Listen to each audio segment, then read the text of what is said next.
Summoned through the dimension of sound, people explore the musical world which they believe to be true. But there is a world, unheard by some, that is filled with stories of an unknown reality, a jazz side.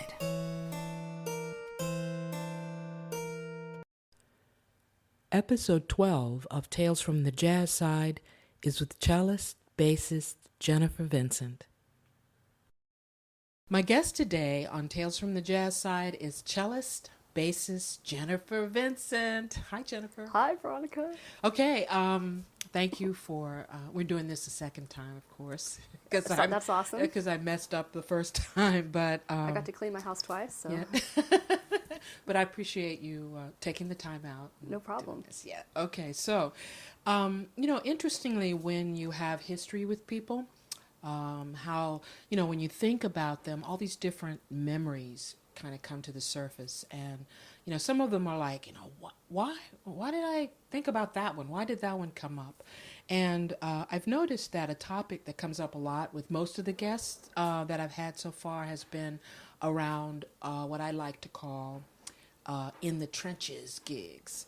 And you and I, of course, we've done some serious in the trenches gigs. And I think that's a place where you really get to know each other. Now, we've done some, I guess one of the famous ones that you mentioned in the last interview that no one will ever hear except in archives, the Blue Water Grill. Oh, yes. Yeah. The 5 hour, what was that, 5 hours, 6 hours? Or yeah. 5.5 or something? Yeah, it was 5, 6. And they didn't want to hear us. Right, right. They kept saying, turn down, turn down, right. turn down, to where we didn't even have the volume on. Right, right. I remember sometimes you'd make up lyrics. Yeah. and just to see if people were paying attention. It was very funny. Were you there at the time when they were still smoking? Were you playing with us then when they were smoking? They still yes, allowed smoking? Yes. Yeah, okay. Mm-hmm. Yeah, wow. Mid-90s, dude. Yes. Yep. You go way back. Oh, yeah. Okay, so now when I met you, how long had you been in New York City? Oh, geez. So I've been in New York City since the fall of 92. So I think we met maybe in 96. Yeah. Okay. So 4 years, I guess. Okay. Now, researching, I usually research my guests a lot, of course, and it's okay, you can clear your throat and cough. Just try not to burp. If you, okay. you can help it. Okay. Well, you can if you want. Don't feel like yeah, okay. But I do a lot of research on guests, and there's this website called talkbase.com, mm-hmm. and there's a thread on there where, everybody's writing about where they think you're originally from. There's all this confusion. Some think you're from Canada. Other people say Portland, Oregon. Someone wrote that they went to school with you in Salem, Oregon. So clear that up for us. Okay. I'm from Salem, Oregon. I went to high school there, and then I went to college on cello at Oberlin Conservatory in Ohio. Then I didn't finish. I went back to Portland for a year. I'm not from Portland. But I played bass in Portland, just chucked around in Portland playing bass. Then I went to Montreal for a year. Okay. So that's where the Canada part. Right. Yeah, and I'm like an honorary Canadian to my Canadian friends. Oh. Then I came to New York. So I am from all of the above. Okay. Yeah. But originally from Salem, born and raised. Wow. Yeah. Interesting. Okay. And Salem is not Portland. A lot of people think, I know that people don't think Salem is Portland, but a lot of people who know that I'm from Oregon think I'm from Portland. Okay, is it because Salem's close to Portland? Yeah, it's close. And Portland is a big jazz town, so they think I'm from Portland. And I love Portland, but I'm actually from Salem. So. Wow. Is there is there music, is it jazz in Salem or just jazz school? Or? No, I mean, that's just where I went to high school. That's just where I was born. But Portland has a lot of jazz clubs. Okay. It's really good. Yeah, it is really. Everybody keeps saying, you had to go to Portland and play. So. Yeah, Mel Brown lives there. And who? He's awesome. Mel Brown, he's a great drummer. Oh, yeah. Wow, okay. Yeah. Well, besides the obvious, what is the difference between playing the cello and playing the bass? I mean, is it a big difference? Do you prefer playing cello or the bass? Well, I started on cello, and I have more training on cello. but I've been playing bass consistently since I started, and I quit cello for like 10 years to focus on bass. So I actually consider myself more of a bass player, but in recent years, for the past like 8 years or so, I've actually been playing cello on a semi-regular basis. Okay. So I'm not half and half yet, but I'm still playing more bass than cello, and bass is a lot different for me because I was having postural problems when I was playing cello. By sitting down and bowing, while I was sitting down, for some reason my right shoulder blade was tightening. Oh, interesting. And so I got a lot of like scar tissue in my right shoulder and a lot of pain in my right neck and shoulder. Okay. And then when I started playing bass, I was standing up and my postural problems somehow corrected themselves and alleviated a lot of the pain that I was in. So posture-wise, it's very different because when you sit when you play cello, and usually you stand when you play bass. And then it's also, the fingerings are different. A cello is tuned in fifths, a bass is tuned in fourths. Okay, that I know. Right, yeah. I know the bass. I don't know the cello. Yeah. You know, and I played more arco on cello, and I played more classical on cello, and I play more jazz on bass, and so it's a completely different experience. However, the older I get, the more I'm practicing classical on cello, on bass, and the more I'm playing jazz and world music on cello. So I'm getting more used to both instruments, and so I'm trying to fuse a musical concept on both instruments and not limit myself based on the instrument I'm playing. Oh. And that's happening with age. Yeah. Yeah. Wow. I guess when we get to a certain age, we start either repeating, you know, not getting outside of our box, you know, and just stay where we are, right? Or we explore and we say, look, you know what? I've done this. I want to step and do something a little bit more with this. So. Yeah, and it's not even that I'm trying. It's just happening naturally. Oh. You know, Yeah, it's kind of weird. You know? Yeah, the evolution, I think, of Yeah. an artist, which I think is real important, is for us to evolve as artists. Yeah. Now, and do you prefer to play cello or prefer to play? I meant to. I mean, I play mostly bass. Like 80% of the time, I play bass, and it's not that I prefer one or the other. It's It's just just that whatever comes up, I'm a yeah. professional like bass player, and then who also plays cello, and I've doing a lot of that now. So I guess both. I guess I'm both, but mostly a bass player. But it's not like I prefer one or the other. Oh, okay, cool. Well, that's a good thing. So whoever's listening say, "Oh, well, she prefers to play bass, so let's not hire her for cello." No, and it depends on the gig too. Right. You know? It's like wait. Okay, so now. Your career, you can be heard on TV themes and soundtracks, commercials. Some of the list of teachers, other musicians you've played with, of course, are very impressive. Like artists that you've worked with, singer Betty Carter, Jon Hendricks, Abbey Lincoln, the Boys Choir of Harlem. And then there's the teachers like Ron Carter and Buster Williams and Andy Gonzalez. And Cachayito from Cuba. Yes, and that's the Yeah. one that I'm curious about. Because as I understand it, you traveled to Cuba and you ended up studying with him in Cuba. I mean, what was that? What's the story behind Okay, that? the story behind that is Steve Kirby, who used to live here. He's a great bass player who used to live here, and he teaches up in Winnipeg now. He runs a jazz program up there. They called him because they wanted Cachayito was in town with the Buena Vista Social Club. Yes. And no, sorry. Oh shit! What's this guy's name? No, you can use Okay. profanities. Frank Emilio, and he's an old-time Cuban pianist who played with a lot of guys from Buena Vista Social Club. So it was pretty much Buena Vista Social Club featuring Frank Emilio. Okay. And Cachayito is the nephew of Israel Cachao Lopez, and Israel Cachao Lopez is the most famous bass player from Cuba. He's the guy that founded the mambo, that comes at the end of a danzón, and he's famous in Cuba. And so the whole Lopez family plays bass. Everybody has to play bass, and so Cachayito is Cachao's nephew. Cachayito was the bass player on this project. Steve Kirby, Lincoln Center called Steve Kirby to rent his bass. Steve didn't have an extra bass at that time to rent. Steve recommended me. I was able to rent my K bass to Cachayito, and so it was awesome. So I got to go to all the rehearsals. I got to watch him play my bass. I got to listen to my bass on the radio. It was awesome. And then I bugged him for lessons. Yeah. And I was actually starting to play Latin music at the time, and Cachayito ended up writing me lots and lots of pages of patterns to practice on based on different progressions Okay. at like a kind of a medium cha-cha-cha tempo. And then he came to New York 2 more times after that, and I hooked up with him every time. And then I went to Cuba in 2001, and I was staying at the Hotel Nacional, and I didn't know this, but Cachayito lived 1 block away. And so I'm not making this up. I don't speak Spanish, so I couldn't call him. Right. And so I'm walking down the sidewalk, and he's on his deck, and he calls my name. I'm like, oh my God. Wow. So I hung out at his place for like 2 days in Cuba, and he laid a bunch more lines on me, like written out bass lines and concepts on how to play on different progressions. Wow. It was an incredible story. And then I saw him again in New York after that. So we got together 5 or 6 times, and we built a nice friendship. Wow. Yeah. Well, you mentioned just quickly, you said it was nice to hear your bass.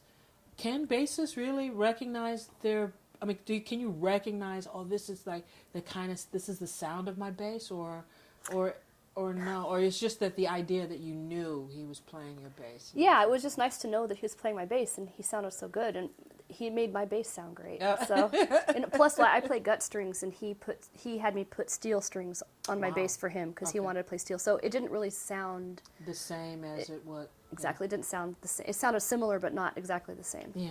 Wow. Plus, he's his own player, so he put his own sound style, onto it. his whole thing on there. Yeah. So, I'm always blown away by musicians and artists, singer-songwriters who step outside of their box. I had mentioned earlier about stepping outside of your box, but and not to just alter, their style completely, but to embrace other cultures, and other cultures' artistry, and incorporate it in some way into their craft and their style. And I feel like you're one of those kinds of artists that does that. You look at swing band, big band orchestra, combo, Middle Eastern, and you mentioned Mr. Lopez.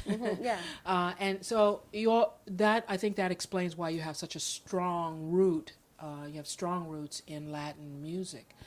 I think of when that line that you created in on "That's All for Us" in standard delivery, that was just brilliant, Well, and thanks. it made the song. Well, thank you. It made the song. So we're going to talk about in a little bit how the strong Latin roots has led you to this new project you're working on. Right. But before we do that, I wanted to get your thoughts on what is it about being a woman instrumentalist in jazz or classical music? I mean, do you feel you're treated differently? Do you feel it's a benefit, a detriment being a woman? Well, in classical, it's a non-issue, really. Oh, yeah, that's true. Yeah, and especially as a cellist, I see an equal amount of female and male cellists. Yeah. And even like famous cellists, I see an equal amount. And in jazz nowadays, there's tons of great female bass players. I'm like Esperanza Spalding is the most famous one right now, and there's tons of other ones. There's some of my favorites are Mimi Jones, Miriam Sullivan, Marianne McSweeney, Melissa Slocum, Nobuko, Oreda, I think. Wait. Noruko Oreda. Yes. Yeah. Sorry, I can't pronounce her name. Oh my God, it's so embarrassing. Oh my God. And there's this woman who works at Lincoln Center. I just met her. Her first name's Kathleen. And I'll be playing a concert with her tonight. Oh, excellent. Because we're going to kick off the Lincoln Center Middle School jazz program tonight. And then there's Linda O. I love her. Okay. She's really amazing. And there's tons of or Debbie Kennedy. Yeah. There's Tons. I haven't seen her in a million years. Yeah. And there's other ones that I don't know well. I don't know their names, but they sound great. Yeah. And I've just seen them at clubs, and I see them like through the window or whatever, and I listen to them for a minute. And Carlene Ray, the nice female baritone singer, she was a fantastic bass player. She sounded like Milt Hinton. Oh, wow. Yeah. No, that's like for bassists. What about like with, well, keyboard players, I tend to see more of those. Not a lot of horn players. Right? There's a few now. Yeah. There's a few now. There's quite a few really good saxophone players. Yeah. Wow. And we have 2 awesome, amazing trombone players in the band that we're going to be talking about later. Okay. Shannon Barnett, one of our trombone players, she just got the big gig in Cologne, Germany with the big band. Oh, yeah. I can't remember the name of this big band, but it's like, one of the best gigs to have in jazz. And yeah, out of the United States, right? Or is it in Germany? It's based in Germany. Oh, it's okay. like some radio big band, and you make a great salary, and they give you a place to live. Wow. So I mean, if once you get that gig, you just don't give it up. And I think the last person to have it had it for like at least a decade before he gave it up. Oh, and wow. she got the gig. I mean, you have to be like the best at what you do. Really? Shannon Barnett, and she's just absolutely incredible. Wow. Wow. So, so I really, when I think about your playing, I mean, first of all, I love you. Oh, God. I love your playing, and I always have, I always will, and what I feel you bring as an artist to the project is exactly who you are, Jennifer Vincent. And, like sometimes when you play with musicians, you get a part of them that's just kind of their musician, facade type of thing. And then kind of who they are is not always inside that. Mm-hmm. And you always bring yourself completely to anything that I've heard you play either with us. And I always speak about listening ability, that's one of my main things for people, musicians, to really listen. And that's what I find so amazing and invaluable, especially as a singer, and I'm sure other instrumentalists will agree, that your skill, your talent for listening and to anticipate the personal rhythmic flow, the personal timing of the people you play with. Now, is that just, and I think that's a very rare thing. It's like connecting on a same wavelength. And is there a process that you have with doing that, or well, not really. It's just that, like, I find myself playing with different people every day. So, like, you have to adjust. I mean, it's not going to happen if it's not flowing. So it's whoever you're playing with. I'm not out front.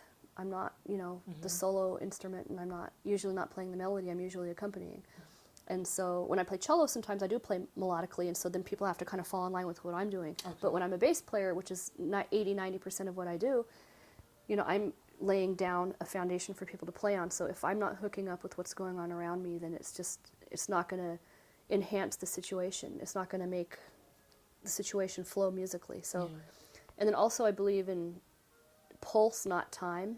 Yes. And music is based on a pulse. It's not based on any kind of time. And like whatever you do is based on a pulse. Mm-hmm. Like whatever you want to do rhythmically, if you want to stretch it or if you want to like rush it or drag it or like do weird things over it, it has to be over a pulse. Mm-hmm. Mm-hmm. Because the beginning of the next phrase or an accent on a phrase coming up, as long as it breathes together, it works. It doesn't necessarily have to be, because what if somebody one day like feels a little anxious and they're really pushing. Yeah.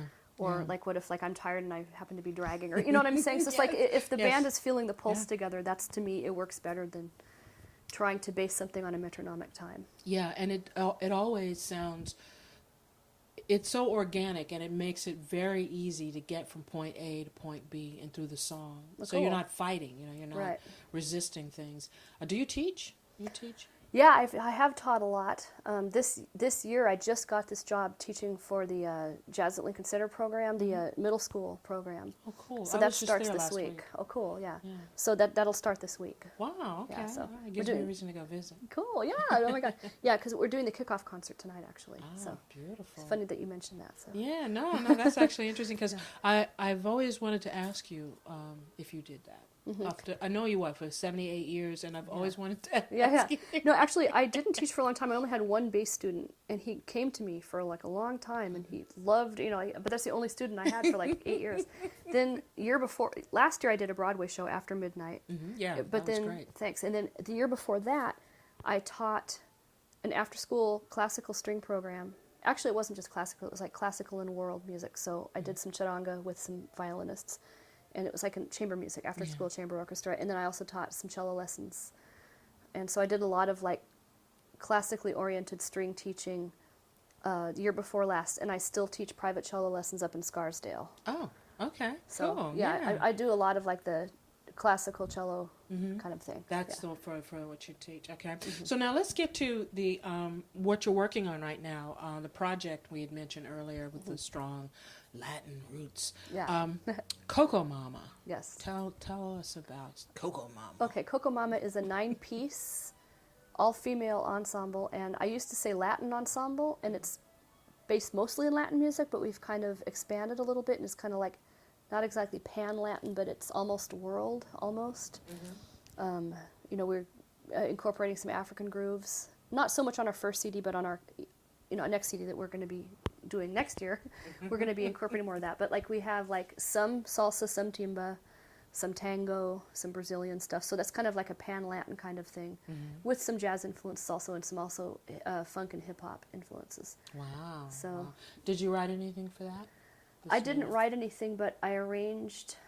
I had a lot to do I'm the assistant producer, and a lot of our arrangements are collective arrangements, and I arranged a song called Mi La Re Sol, which is, the strings of the bass, written by Guillermo Edgehill, and I arranged that piece. Oh, okay. So it is kind of a bass feature. Okay. And I arranged a cello arrangement on that. Oh, beautiful. And when, I know you guys were mastering today, right? Yeah, we've final mastering today. Ah, excellent. Oh, God. So that'll be out soon, and I'll be able to post it on the website so that people can listen to samples and everything.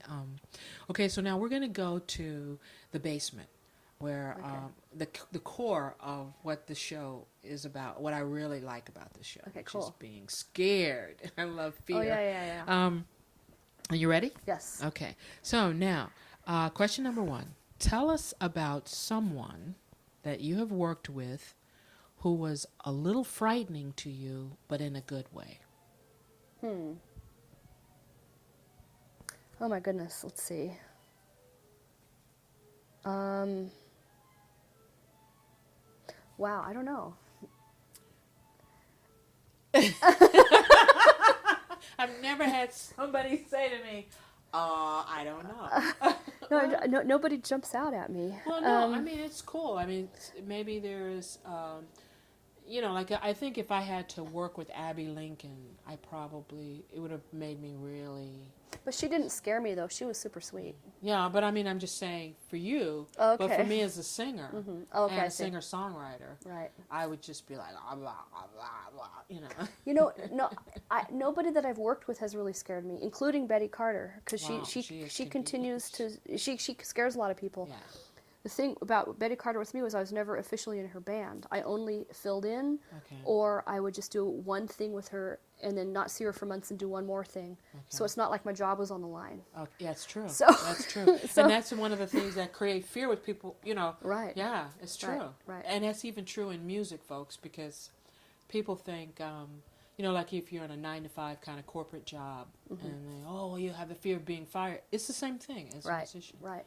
Musically, fear, maybe like in situations where I used to play in this really, really great group called the Pan Asian Chamber Jazz Ensemble, and sometimes I'd have to play cello in that group, and I didn't play cello for a long time, and then I got back into it, and I was playing with this incredible classical Juilliard trained violinist, and so that would intimidate me. She wasn't scary; she was very nice, but her level of musicianship, I would feel sometimes fearful to play in that situation. Right.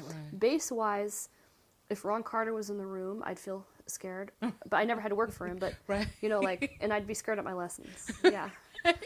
You were scared at your lessons with him? Yeah. I mean, yeah. Yeah. Come on, tell me the truth now. Tell me the truth. He's like, play a blues. It's like, okay, and I'd play something for him. He goes, you don't know how to play the blues. I'm like, okay.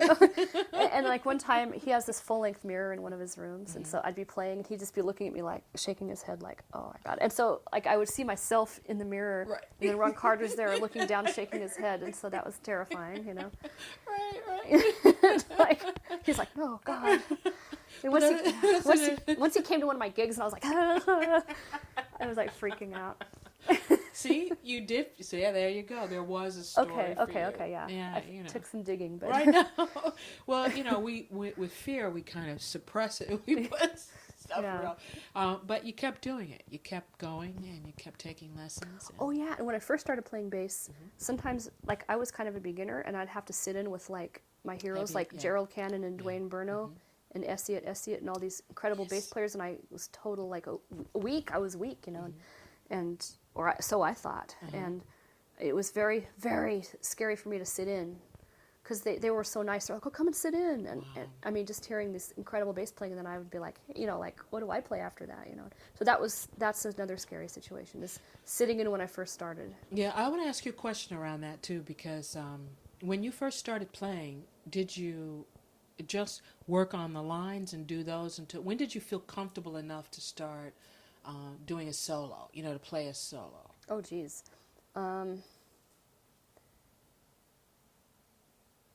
Well, I lived in New York for several years, and I actually had some good gigs before I felt comfortable soloing. Oh, cool. Interesting. And like I did play with Betty Carter and Abbey Lincoln before I started feeling comfortable soloing. Even though I knew how to play a solo, I didn't really feel comfortable or free soloing until I started playing with Harry Whitteaker. Oh, and interesting. Yeah, Harry's a very nurturing. That's about around when I met you. Like, yeah, and so he really like. You know, like we'd be playing like another 5-hour gig at Arturo's. Yeah, you're forced to. Yeah, I mean, yeah, you know. Yeah. Well, I mean, talk about paying dues for a second, okay? This week, I did a $20 gig at the Garage. All right. And then yesterday, I did a $70 school show, and I got a $65 parking ticket. Oh. So yesterday, I made $5. So I'm still doing trench gigs. Anyway, so that's a previous topic, but anyway. Taking us at the top. Yeah. Take me back to the top. Yeah. Take us back to the top there, Jennifer. DC.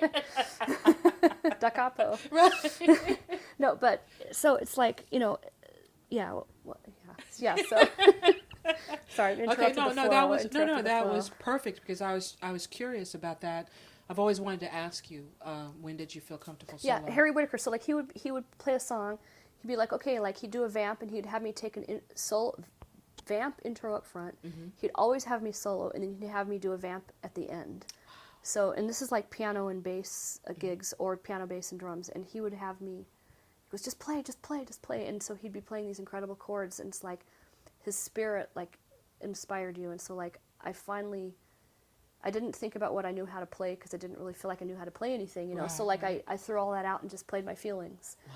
And played how I was feeling, and it was like an emotional outlet, and that's the first time I really felt really comfortable like soloing as an expressive thing. Yeah, that's interesting. Wow. Yeah. Okay, so the second question. Out of all, you know, the scariest work in any medium, and I'm talking about you know, paintings or photographs, books, movies, television show or radio broadcast, even dreams, you know. What is the scariest work that you have encountered? You like musically or well, anything? Just like, you know, this just kind of takes us out of it could be music. Some people talked about dreams. One guest talked about a television show that scared the hell out of him. You know, I love horror fiction and horror movies. Right. So does it have to be an artistic thing, or it could be whatever you want it to be? Okay, well, right now, I'm really scared about the Ebola crisis, and I'm not scared about it for us, because we're going to be able to contain it. Okay. Of course, I'm scared for whoever contracts it, even if they're living here in America. But like, I'm very scared for these West African countries that don't have any kind of medical infrastructure, and so I'm very terrified for West Africa right now. Wow. Yeah, I am too, and I think that at some point, when do we all realize that it's going to affect us?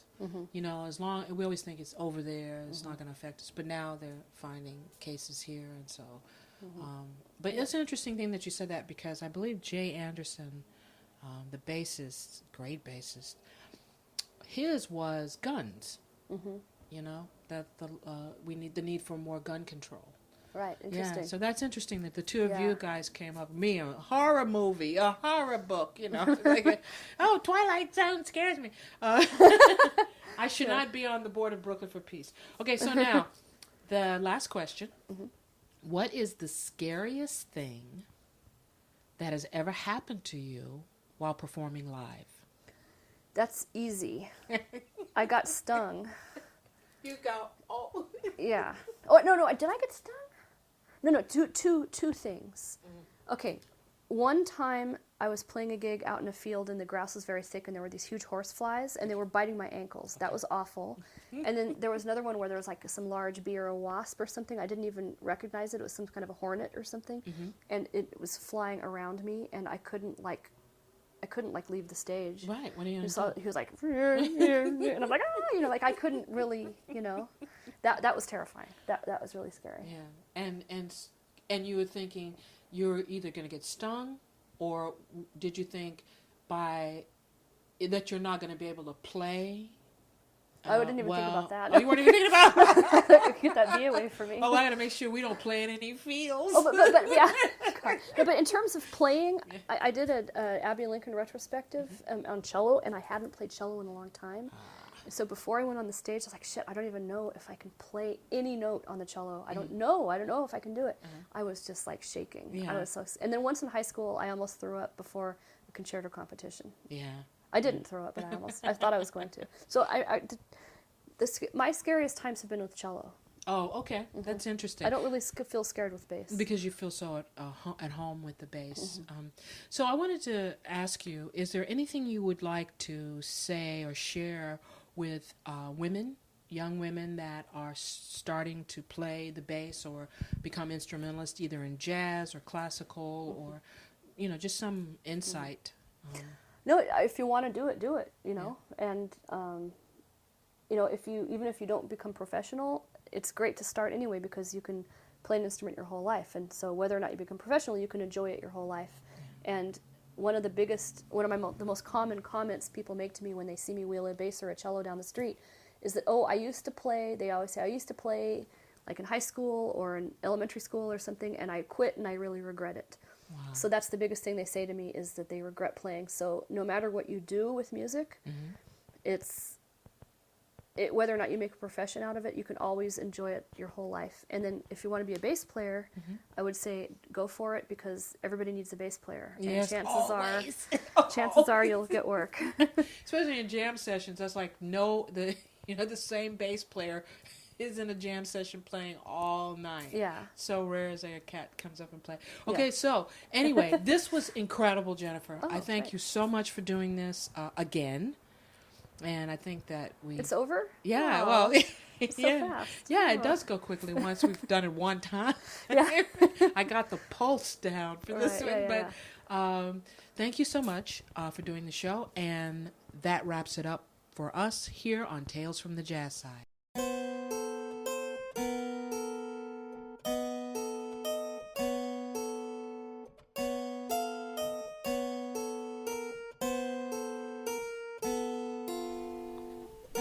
The jazz side is always there, waiting for us to enter and waiting to enter us. So, until next time, unplug your ear holes, for you never know what worlds may be waiting for you.